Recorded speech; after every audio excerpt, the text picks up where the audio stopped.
good evening, and welcome to our sixth and final series of our presentation, our lecture. Tonight, well, in the past we've done embroideries, carpets, different regions, but tonight, to conclude all that, we will cover about a fast-forward segment for the first half of the exhibit, of the lecture. It's going to be a fast-forward throughout the centuries about all range of Armenian costumes. And then the other half, I'm going to be concentrating on one region, so you can get a picture of the entire costume outfits, including the jewelry, the footwear, the headwear, and all that. It was going to be very lengthy presentation if I did the same detailed presentation for every region. It was going to be impossible, because historic Armenia was so vast, so ranged, it was impossible. So my research showed me that the most continuity from the older times until late 19th century, early 20th century, that kept its origin was Van Basburagan region. That hardly changed over 1,000 years. The costumes, the jewelries, the belief system, the work ethics, which defines what to wear, all that. Van Basburagan was actually the heart of Armenian cultural heritage consistency, I would say. So, let's go forward. In this map, you will see totally different regions of historic Armenia in different costumes. And each costume also included the footwear, different headwear, head ornaments, jewelry, etc. And the border towns were mostly affected by the changes of neighboring countries. And throughout history, we see that the identity of Armenian people, their culture, was kept through their detailed cultural, material culture, I should say. What they wear, which is the costumes, the architecture, the language, the music, the folk dances, the carpets, all that was kept until early 20th century. The language of Armenian costumes, starting from the top all the way down to its socks and shoes, the jewelry and all that. So, in every detail of throughout this presentation, when we go to the detailed focus on each element, please pay specific attention for those. From the kings all the way down to the common people, the costumes were the markers of their identity. For example, Nakharars would not wear anything other than what they were supposed to wear. Nothing like the king would wear. In here we see Dikran II, Levon II, and Levon V.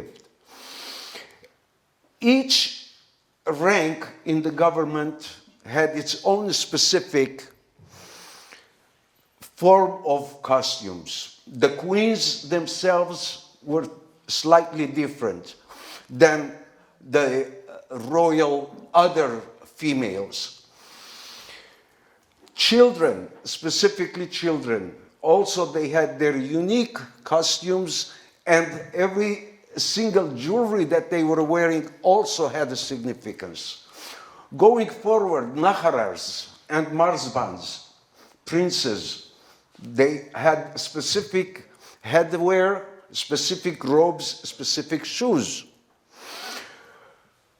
The Sparabes and military commanders with capes, with their helmets, with their, if you notice, for example, to be agile in the war, they had to wear shorter robes.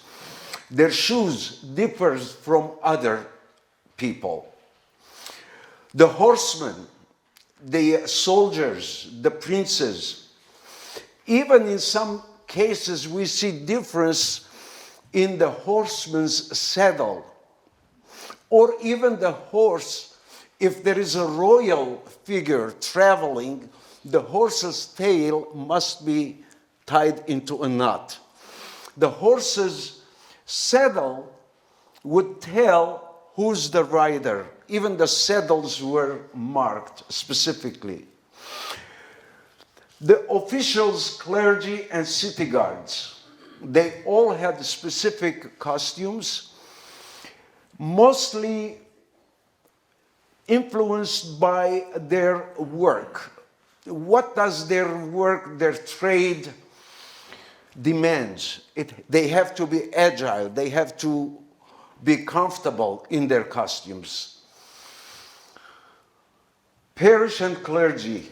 Believe it or not, a long time ago, the Armenian Apostolical Church even had nuns,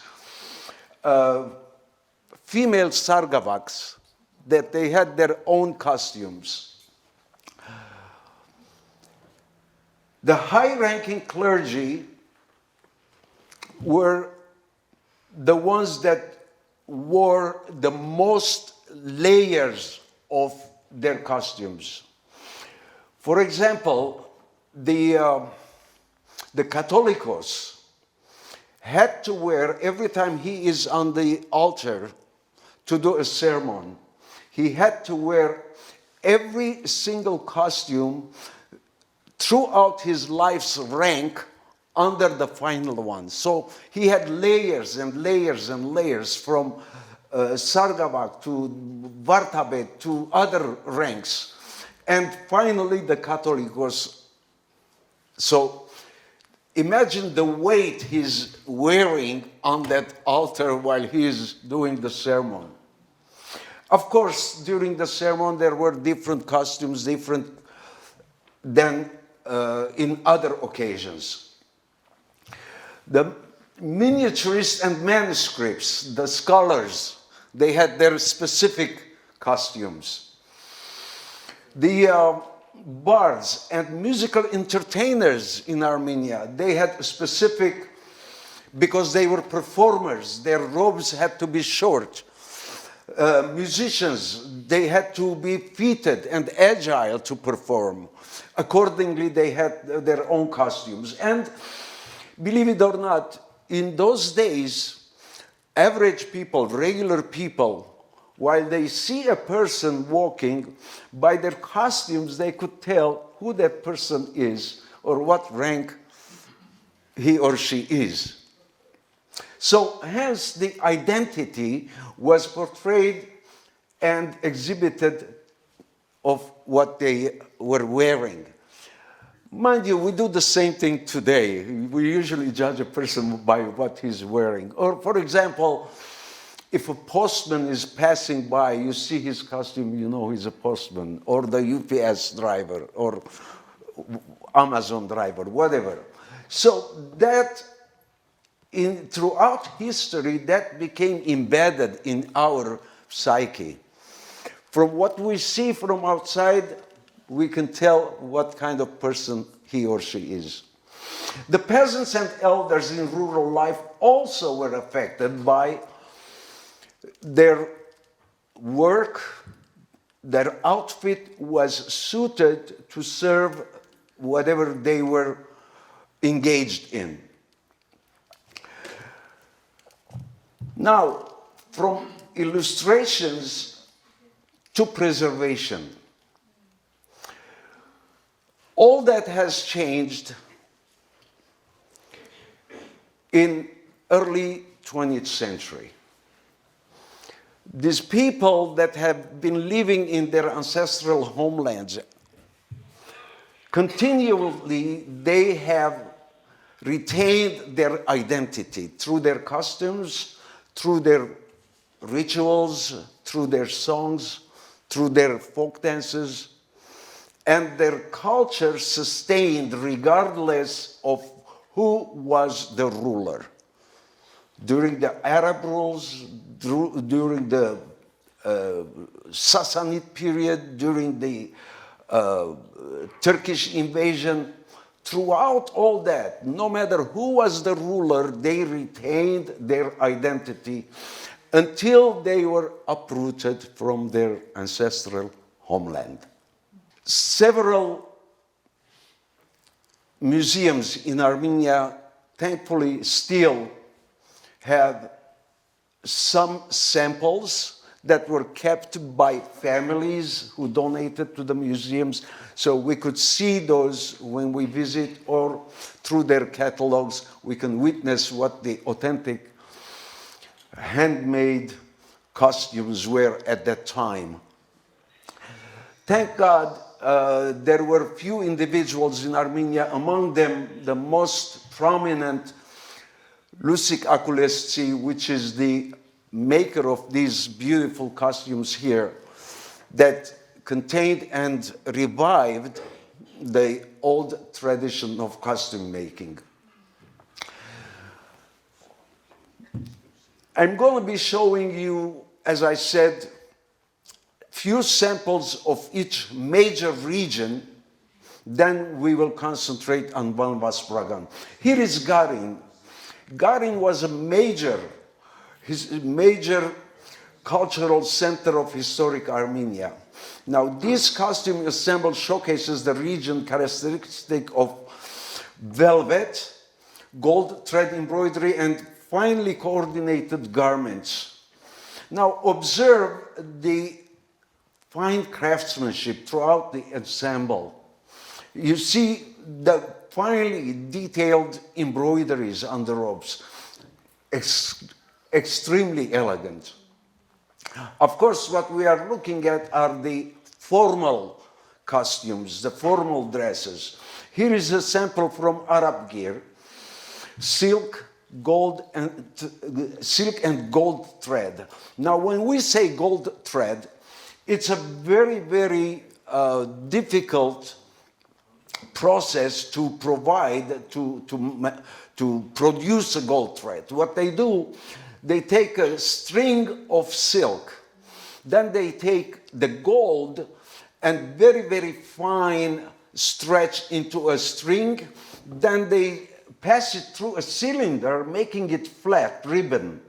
And that flat ribbon of gold will be twisted over the silk so it becomes flexible. With that string, all these gold embroidery thread were made.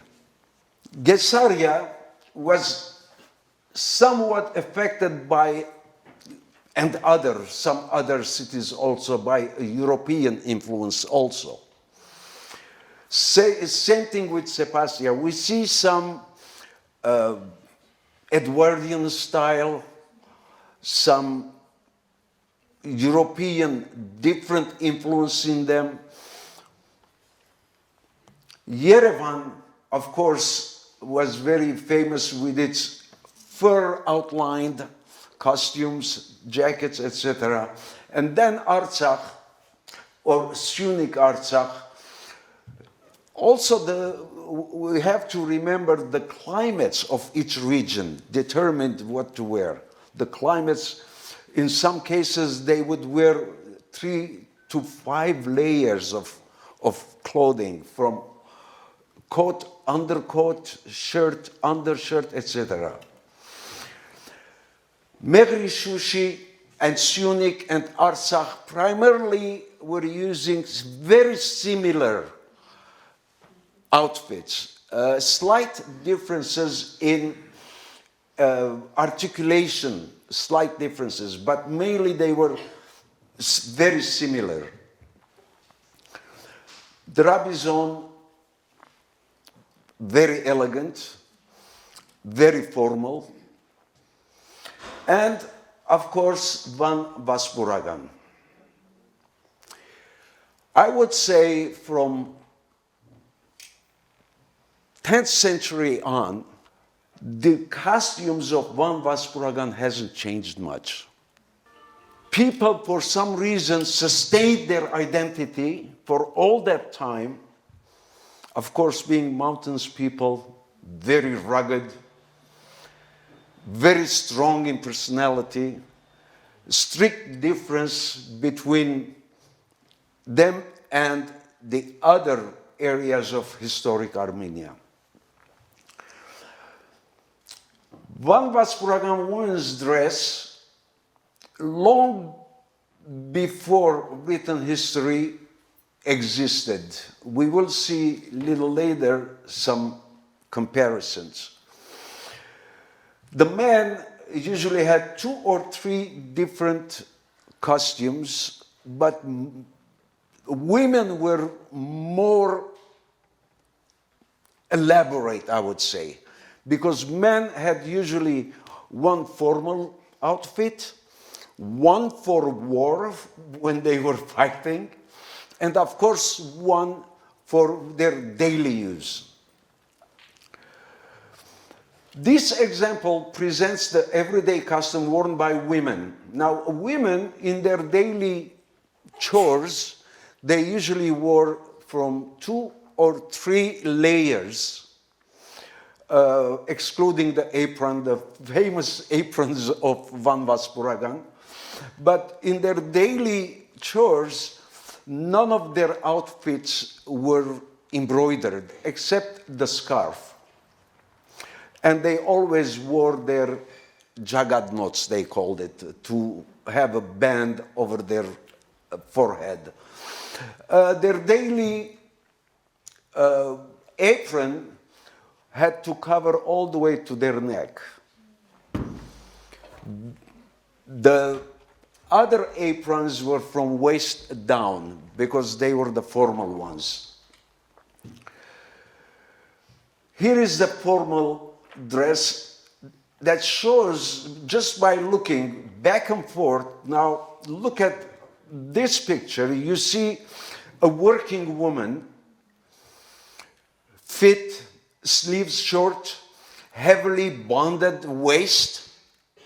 That waistband is about 12 feet long, 4 to 5 meters long, and they would keep wrapping it around their waist, so they are very firm. And that sash also served as pocket. They would put things as they were working in the kitchen or outside. When it comes to the formal, it completely changes. The length of their belt changes, stays the same, about 12 feet long, 4 meters, finely hand woven, very thin belt, and usually inscribed Ivaelumen Haknorin, and the date that she was married. Her headscarf, finely embroidered.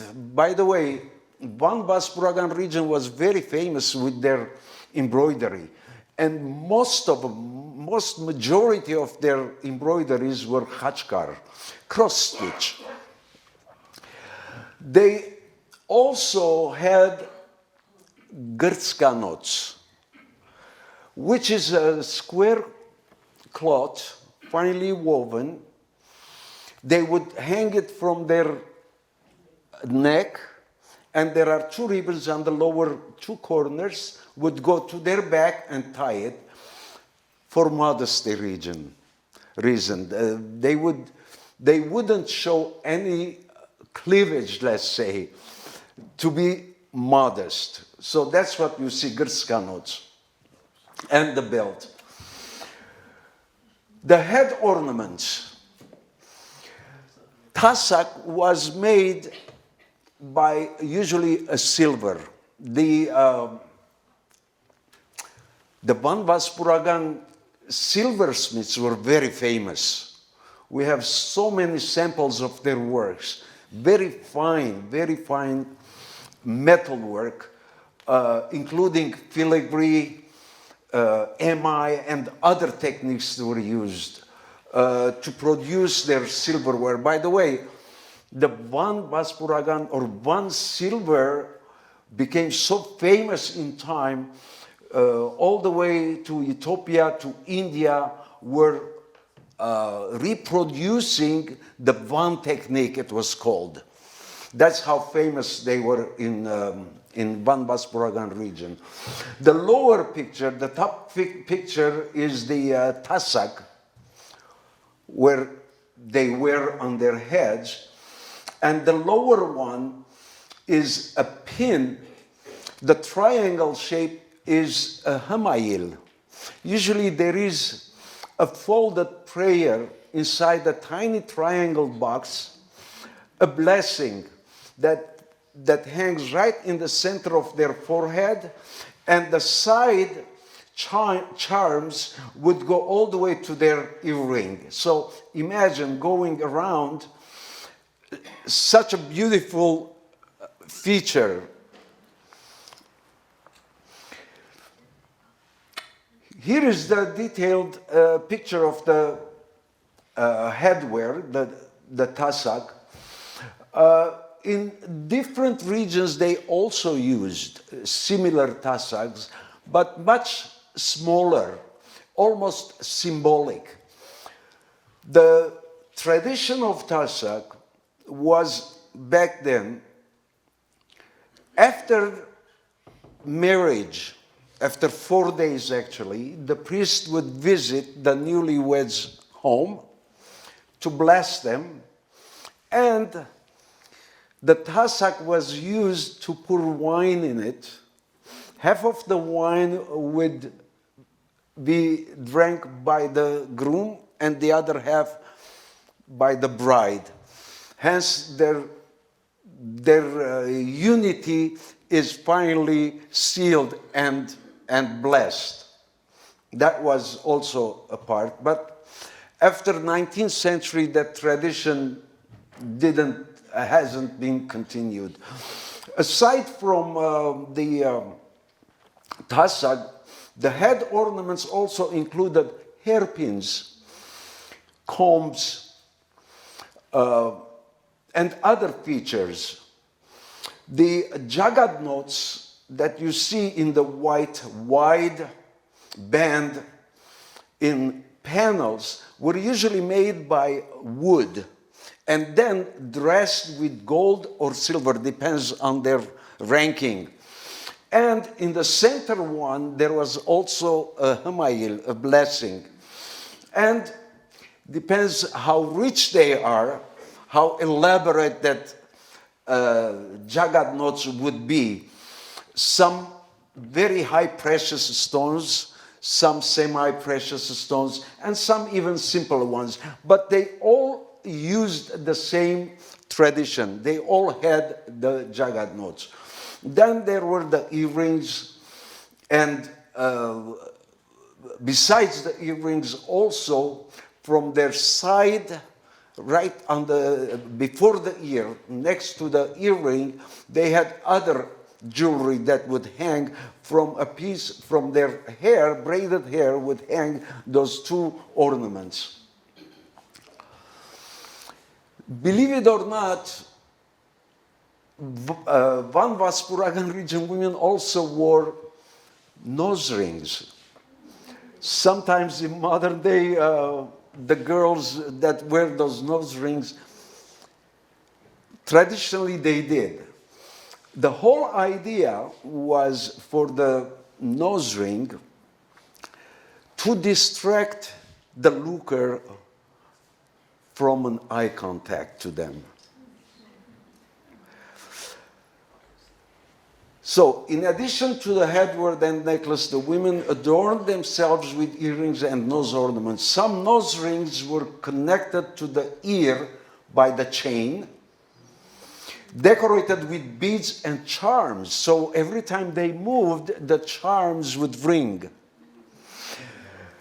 So traditional communities often believed that the beauty could attract unwanted attention or the evil eye. Some ornaments therefore served not only as decoration but also as a subtle form of protection. Coming down to chest, the most elaborate that stands out are the chest ornaments, which is gold or silver, and they called it gakavik. In their terms, they also called it shamshig. Gakaviks, or the chain, historically was used as a button. To button the jacket, those were already fastened on the vest or on the jacket, and they would simply just hook together. Eventually, after half of 18th century to 19th century, they were changed as simply to ornaments.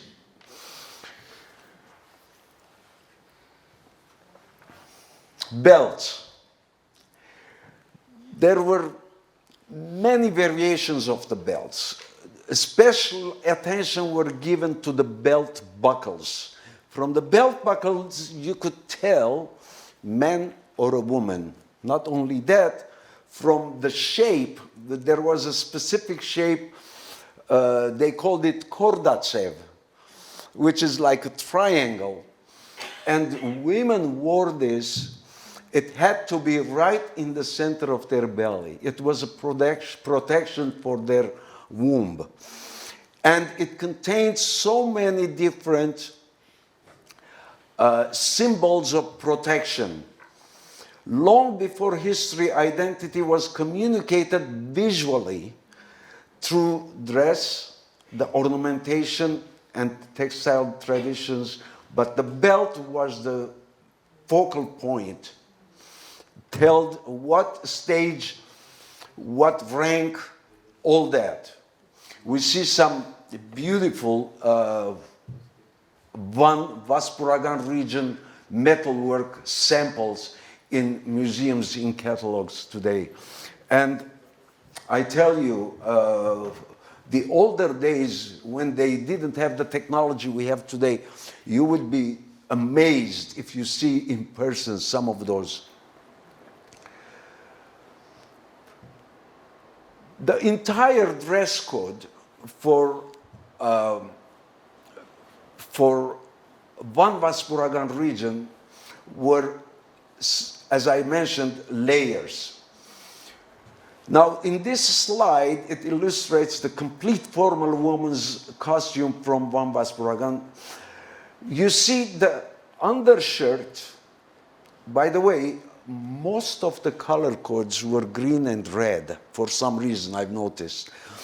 Red was always present, regardless of what other colors they were wearing. The red was always the prominent, the main color. The red shirt, then comes the undercoat, then comes the coat. Now, each layer for the formal dress code I'm talking about, each layer starting from the lower one to the upper one was about 6 inches shorter. So starting from down, the longest, next shorter, 6 inches, next another shorter, another shorter, another shorter. Hence, the viewer can see how many layers of clothing is there, so they could show. And the final jacket, from waist down on the sides, there were opening. As they walked, the flap, the backside would separate from the front side and reveals the undercoat. Socks and shoes. The socks and shoes, again, haven't changed for many, many years. The socks were hand knitted with elaborate decoration in geometric forms, some with blessings and symbols. The shoes were mainly three types. There was one for formal, there was another one that were made from rawhide for similar to the Armenian shoe. Some of you after my presentation would come out here and see, but please don't touch. These are very fragile. You could see the samples here. There was also another one that they would wear when they were going hiking to the mountains. It was hand braided, hand knitted from a flask. And that was very durable, a very durable shoe with a rawhide underfoot and nails sticking out so they don't slip when they walk over snow, over ice. We see about the pants. Now, I said at least 10 centuries they kept the same tradition. In this image, you see Ging Gagig Arzruni depicted on Akhtamar sur Khach Vank. In his relief, we see he is wearing identical, the same pants as the man that wore in late 19th century in Van Vasbragan. The same form, wide all the way down, sometimes shorter, depends on what they were doing, and the embroidered ornaments on the side. Head. The Van Vasbragan headwear were mainly three types for men. The most used one was the felt. The felt was made from wool pressed into a form, wore over their head to keep it warm, and then there was a shawl wrapped around it. And later, late 18th century, early 20th century, for some reason, the fez was also being introduced. I think it was influenced from Istanbul, who knows? But the fez was not originally used before 18th or 17th century. We see, when we think of men's costume of Van Vasbragan, the first thing we think of their shirt. The left side embroidery is very important. On the left side, because the embroidered ornaments, the geometric symbols are blessings, and to keep the evil eye away. The opening is on the right side. Similar shirts I've noticed that also existed in India, but it was the opposite. Instead of on the left, it was on the right side. And then the embroidered sleeve bands. You see those bands hanging from the sleeves, embroidered. Those served several purposes. When the men would do a shurchbar, when they are dancing, that sleeve band will be hung in the center to not allow the bad spirit come in between the two dancers. So it keeps them united. During other time when they are working, they would fold few times. The sleeve goes up to their elbow, and that band will serve to tie the sleeve to their arm so it doesn't, so they can work freely. Here is a detailed image of the embroidery on the left side. All these, the outer border, what you see, the main one, we talked about this specific symbol in carpets also. They share the same thing. Dragons, vahans, shields, etc. And mostly these embroideries were made by their girlfriends, their fiancés, and usually the girls were doing it. You see on the archival image next to it, the girls in their laps, they're doing the embroidery for their fiancés. Mind you, they also had, for men, this distinctive goat-haired vests. Those vests, I think let's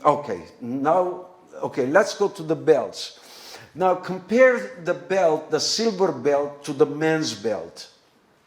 You see, the men's belt is such a short, and again, the middle one is sticking out. Usually they kept a little hamailin there, a little amulet to keep the evil away.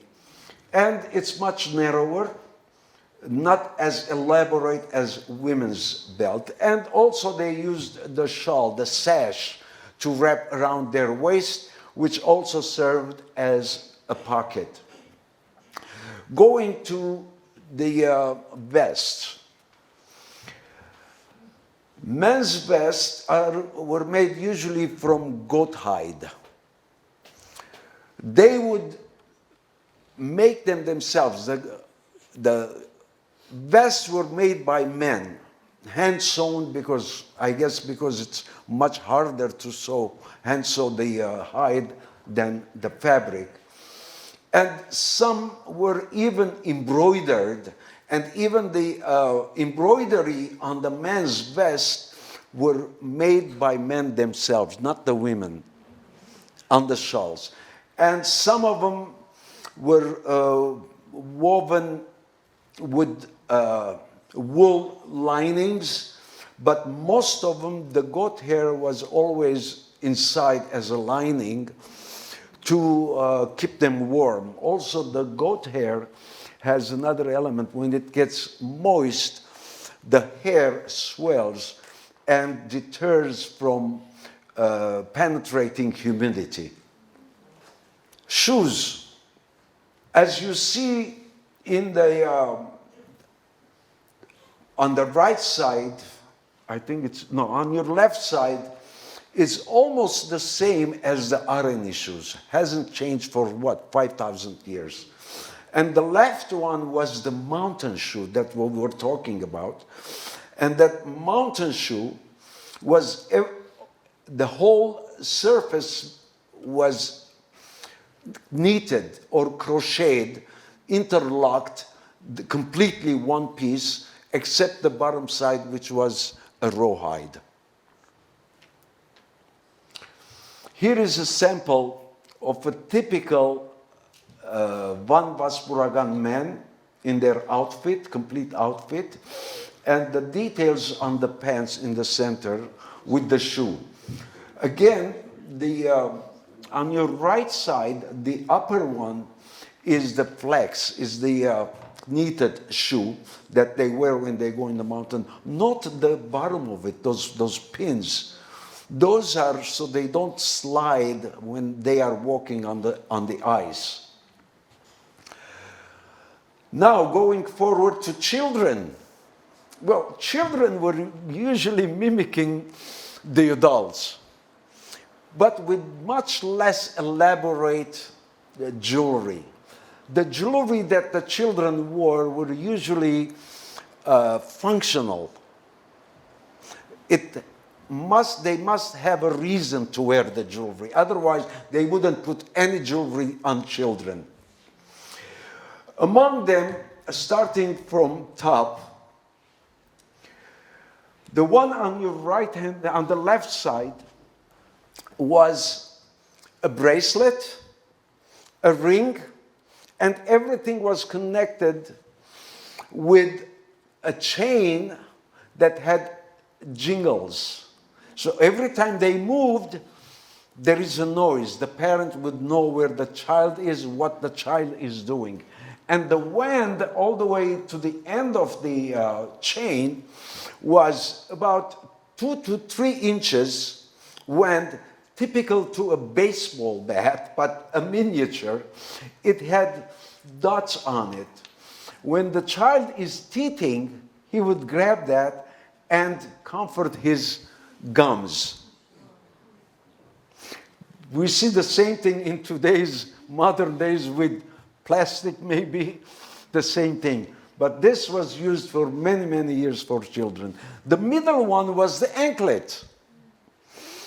When the child starts walking, the first thing they did, put this jingles anklet. So when the child is walking, not only they would know where the child is, also the ancient belief, and this was a popular belief, that whenever he's walking, if there is some insect or any animal would shoo away, so he wouldn't step on anything dangerous.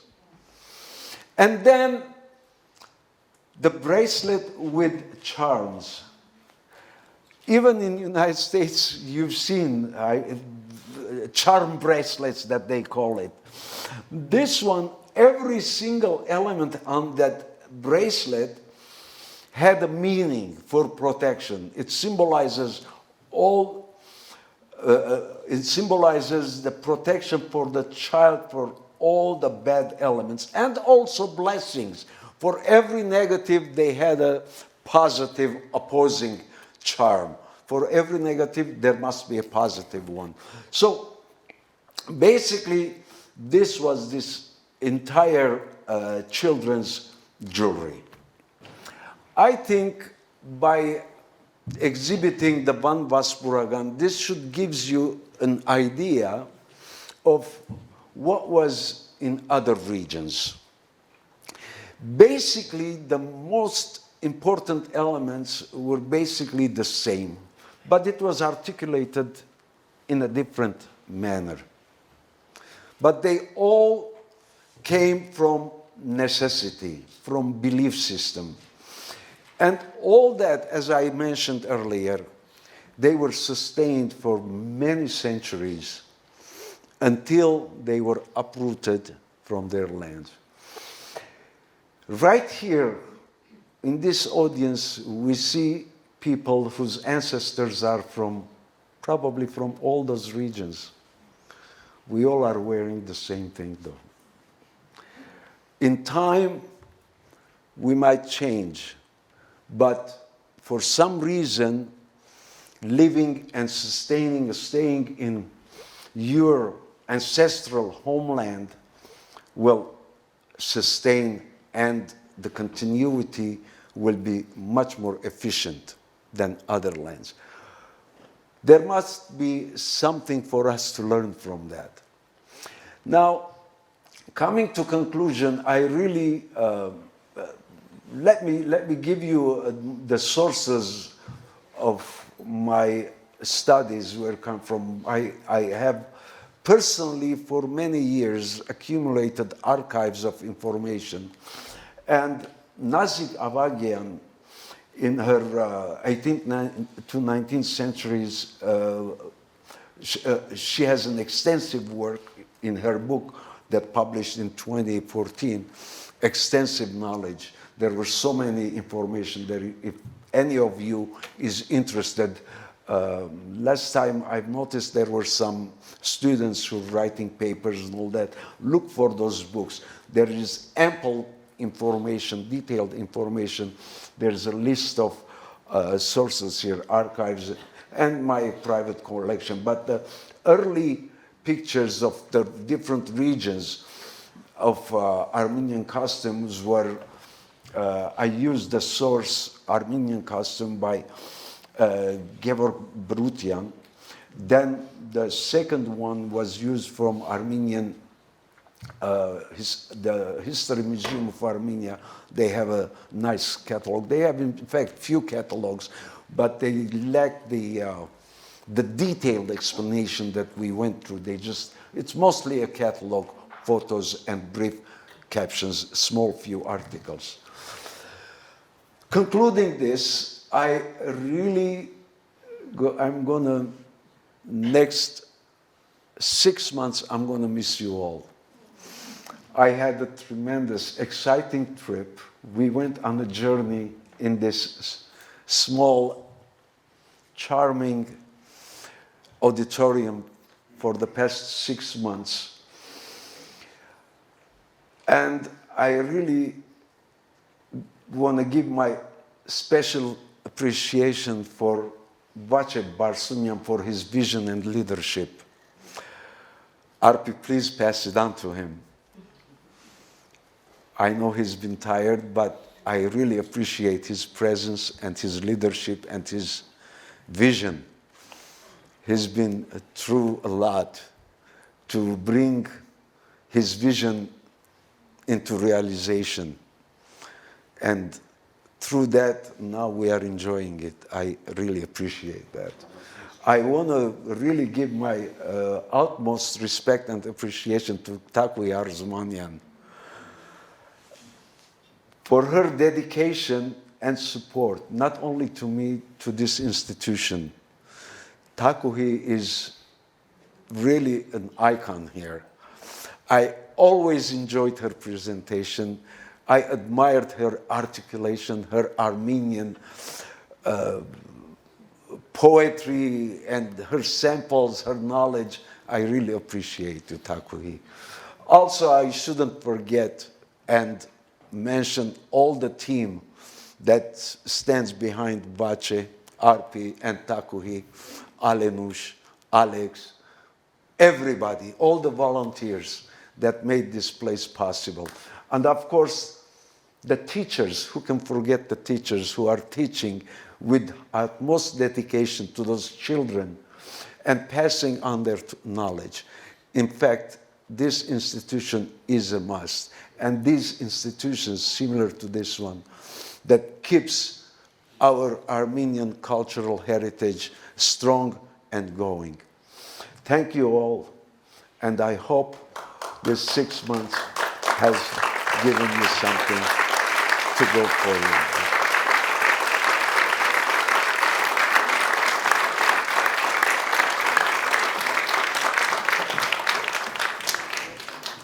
The question was, which dress is from what region, for those who don't know Armenian. These samples were were made by Akulissi. And folklorist, she passed away, bless her heart. She did a tremendous work. Some of them, there is a catalog here, and Lark has printed the catalog. I don't know if there is one, there is available for them to see. Each one different, each one is totally different. However, some of them were shared. There were only 11 models here, but some of them are mixed. For example, this one is purely Garin. We see, here we see Syunik and Artsakh region. Again, we see Syunik, we see Megri, we see Gars. So there are some that are mixed. But in general, this was a sample to show you in general what Armenian costumes were. Was there some sort of viral infection that two of them are covering their faces? No, the viral infection being modesty. Also, usually, not always they cover their mouth. In fact, I should mention that in here we see two colors, different colors, but usually they were black and white. After 7 years, the new bride would change the color from white to black, older ladies. Actually, after several children, they changed it from white to black. In fact, I forgot to mention that tasik that they wore on their head. They wear it for 7 years. After 7 years, when they have a young daughter, that would go out and pass it to their daughter. So there was this 7-year period that certain things has changed among women after their marriage. Just like today. Any other questions? Yes. Yeah, as I mentioned, the Western Armenia, especially Cilicia, was heavily influenced by European style. And I also should mention, important element, Industrial Revolution changed also many things. Prior to mid-19th century, every costume was made by women, exclusively hand-sewn. Late 19th century, when the sewing machine was invented, everything started with sewing machine. Every region, certain places had a tailor or two. And from women, it changed to men. The tailors were men. By sewing it with machine, there were slight changes in style there also with the European influence. Yeah, the question was why the mouth is closed. According to our rough historian, he mentions that in villages, when the Turks were looking at Armenian girls, after those certain events, they started covering their mouth. Can I add something to that? Yes. I was fairly young when my grandmother died, but my grandmother, when I was a child, we would play outside. She would say, "You are so lucky that you are in a place that you could go outside and play." In her time, when she was little, the girls would have to put like dirt and ashes and things like that on their faces so they wouldn't look pretty in case the Afghans would come around and pick them up because they're pretty. They would have to cover their faces and make themselves look bad. Yes. Okay. Conclusion. If you want to make photos, please do not touch, because some of them are very fragile. They might fall or something. We don't want to hurt our mannequins, our beautiful girls. And then we'll see you inside. We'll chat. Again, thank you very much.